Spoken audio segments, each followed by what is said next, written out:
We have footage of Bigfoot, ladies and gentlemen. Is this Bigfoot? The answer is no, it's a guy in a suit. But more footage has come out. So this video went viral on Instagram where it showed a furry-type humanoid creature seen bristling through the trees. And everyone's like, what is that? What is that? Oh, it's Bigfoot. And everybody was talking about it. Now the Daily Mail has a closer, a zoomed-in video showing the Bigfoot. Look at him. Sasquatch. Yeah. It's a guy in a suit. Yep. Here you go. So, like, You a can tell by the mysterious... music that it's a guy in a suit. It almost looked like Smokey the Bear. It does look like Smokey the Bear. Oh, dude, that's so obviously it, dude. It doesn't even look like he's in a convincing suit. Wait a minute. Actually, look. That looked like a hat. How do I close that? That is totally Smokey the Bear. Yeah, is it a guy in a Smokey the Bear costume? A small hat? Probably. A small hat. A mysterious figure. So it was a Colorado River expedition was traveling down the Logan Kirk. So that he and about 12 others had stopped for lunch and they spotted the creature. Yeah. Come on, just put the guy in a suit. It wasn't. Someone yelled that they saw a bear, so we started looking at it. And that's when we realized it was something else. It wasn't a bear. It was standing on the hillside. It was bipedal. The video, which has been viewed millions of times online, shows a large furry figure walking through the dense pine trees. The fact that it's doing this like fake hiding behind the trees, it's just some bored guy. Yeah, I mean, I'm surprised that there are people that still try and do it, but, try and convince people that they got the big. Why is it always the same type of blurry, faraway footage of Bigfoot? In this age of AI, It's fake. why are we still doing these old tricks? AI can make much better and much more convincing videos, and we're stuck with this, like, obviously a man in a hat with some grainy footage. Like, aren't we in the future? This is what I'm saying with AI. It's a false bill of goods. Like, even our fake videos You're aren't. wrong about AI, but fine. Well, You don't have to agree. Well, we'll see. We will see. Well, But You guys don't believe in Sasquatch? I definitely don't believe in Sasquatch, no. Yeah, no, I think. But Elad doesn't believe in I don't believe in Sasquatch. I don't believe in AI. I don't believe in eating the bugs. I don't believe in getting in the pod and having them drive you there. Well, hold on. It's a difference. You're using believe in different ways right there. Like AI Well, it was exists. kind of memeing towards the end, but I think with AI, it's promising, it's under-delivering and over-promising. For what the bill of goods, what we're being told and the way it will systematically change society and whatnot has yet to be seen. Yeah, once you get AI that can learn and navigate like the real world that we live in properly, you put it into a humanoid body. I think Musk is probably pretty, right on about how many people are going to want to have a robot that can, You know what I'm going to do? vacuum for them and stuff. I'm going to get one of those Optimus robots and I'm going to dress it up like Bigfoot and let it roam around the woods. People are going to be like, I found it. Wait a minute. Bigfoot was a robot. Bigfoot was a robot the whole time. That's the best fanfic. Or Chewbacca. Just a Chewbacca costume on a robot. How tall are the Optimus? What are they? Probably like 5'7". Yeah, they're definitely. You know what's funny is like this Bigfoot thing right here. It's like, are you kidding me, dude?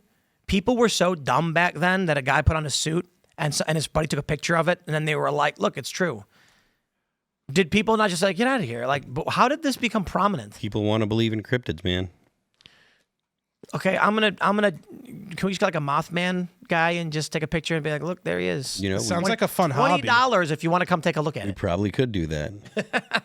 Who's the tallest person here? We get Brian to dress up like the Mothman. I already feel like Serge kind of looks like a caveman or something. Some type The of West gorilla. Virginia caveman. He emerged from a glacier in the Blue Ridge Mountains. I'll just grab T-Bone Frozen from one of my shows. You guys want to dress up, start there you hanging out in the hills in the Appalachian Shout Mountains? out Good way to T-Bone. die. I guess so. Hang by up down like the- an animal and walk through the Hang woods. by the Potomac as people raft by. They'll take pictures of us, put us on the End up news. with- Actually, that is a really good idea. Because like by the river, you can like off the Appalachian Trail, you can go down and there's just like fire pits and rope swings. Yeah. You just get like 4 Bigfoot costumes, and then you set up camp. Put the costumes on briefly as the people who go in the inner tubes are going by, and then you just act like Sasquatch or whatever, and then panic and then run away, and take the costumes off, put them back in your bag, and go back to eating your burgers or whatever you're doing. I just want to be like the Sasquatch that's in there ripping butts. Just throwing down darts. Smoking cigarettes. No, just smoking cigarettes, man. Just in there And then everyone takes pictures of you, and they're like, "This proves that Bigfoot is real." And that just proves that people wear costumes. And also, I mean, chimpanzees they smoke cigarettes, so why not Bigfoot? You know, makes sense. Yeah, I never thought of it like When that. you think of it like that. You know? Why do people want to believe in Bigfoot? I don't understand any of this. Life's stuff not at all. exciting enough, man. Yeah, but believe in aliens. Or pretend to. I don't know. I think there's something about the undiscovered on our planet that is kind of interesting and beautiful. It's like, generations prior, they had opportunities to discover all these different animals, all these different species, all these crazy creatures, and we lived past that generation. I think the ability to overlap matters, though, because there's plenty of things that are unexplored. The ocean depths are almost completely and totally unexplored. And then outside of the...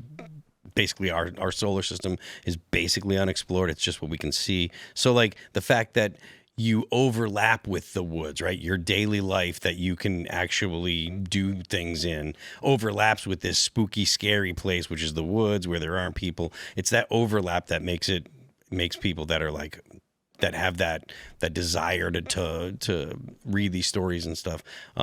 It's the overlap that makes it compelling.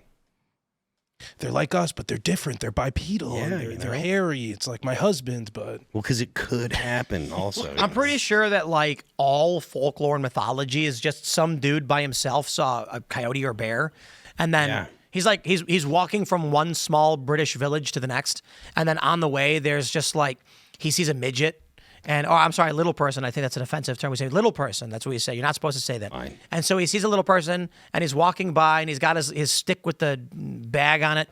And then the little person walks by and goes, "Sir?" And he goes, "Oh." Then he comes, and he was like, "There was a wee person. It was a leprechaun, I swear." And it's just like, that was just a guy who was short, dude.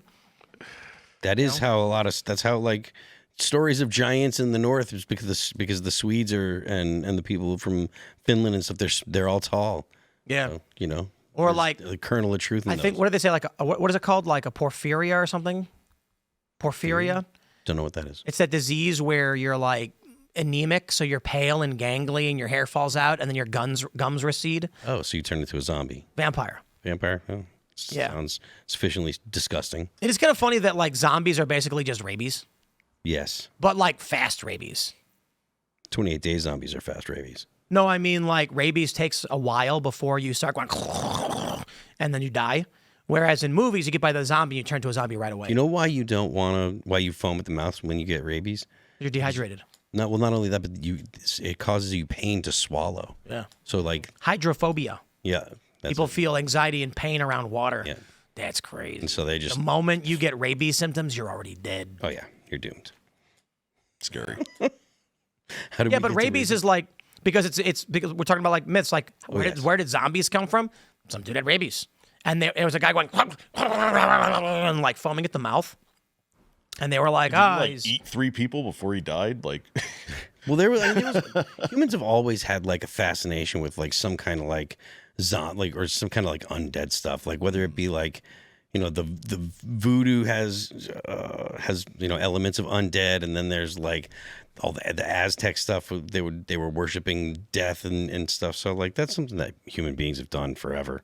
The humans have always found, sex and death. It's the two most, creating new people and dying is the thing that has been compelling to one of the things. It's wild to me that there are people who play video games like World of Warcraft, where it's like you run from the little town center and there's like a man standing there and he's like, "If only I had 10 boar skins, please go out and collect 10 boar skins." And people actually sit there and then just mindlessly go, "Huh, huh," until they kill a boar. And then 1 in 3 will drop the boar skin, so they kill about 30. Go back to the man, and he's like, "Thank you for the boar skins." And it goes, boom, when you get experience. And I'm just like, why are you willing to do that and not, like, garden or just, I don't know, work? Why not just have a job? Do a real life quest and do tasks for money, and then you can buy things with the money, like cool armor or something to transport you from point A to point B. I never got World of Warcraft. I was a Warcraft Just video 3 games type in guy. general. Like Because they want to be against the grain. That's why. They don't want to have to just do everything the regular way, and then, that's boring. It's also I easy. get video games crazy if you're like- a kid, but then you get older. But adults are develop playing hobbies. it, and they're like, if I get to this level and make this much gold, I'll be able to buy this item from the auction house in World of Warcraft, and it's like the glowing sword of fire or whatever. And I'm just like, or you can literally buy the glowing sword of fire from the blacksmith down the street if you get a job and do real quests in life. And it's just weird. It's like, I don't know. People, I think all this mass media has fried our brains because video games are art imitating life to some degree. It's fantastical, but like, I don't know, a couple hundred years ago, kids are probably excited about working, saving up, and buying that rifle or that sword or that bike or whatever it was.